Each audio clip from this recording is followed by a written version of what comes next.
आणि अजून एक मोठी बातमी, किशोरी पेडणेकर पुन्हा एकदा मातोश्रीवर दाखल झालेल्या आहेत। सकाळी सुद्धा त्या मातोश्रीवर गेलेल्या, मात्र तेव्हा त्यांना एबी फॉर्म मिळाला नाही असं कळतंय।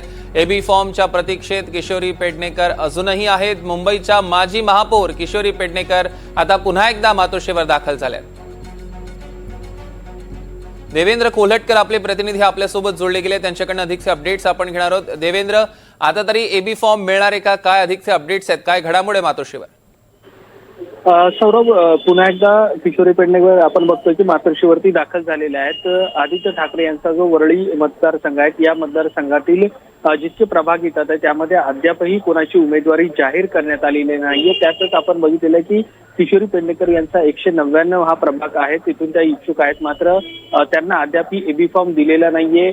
सकाळी देखील त्या मातोश्रीवरती आल्या होत्या, मात्र त्यावेळी देखील त्यांना एबी फॉर्म मिळाला नाही। आता पुन्हा एकदा त्या मातोश्रीवरती दाखल झालेले आहेत, त्यामुळं ठाकरेंच्या नेमकं मनात काय आहे किशोरी पेडणेकरांच्या संदर्भात? त्यांना एबी फॉर्म मिळणार आहे की इतर कुठल्या पक्षातल्या, त्यांच्याच पक्षातील इतर कुठल्या पदाधिकाऱ्यांना एबी फॉर्म मिळणार आहे, हे आपल्याला थोड्याच वेळात माहीत पडेल।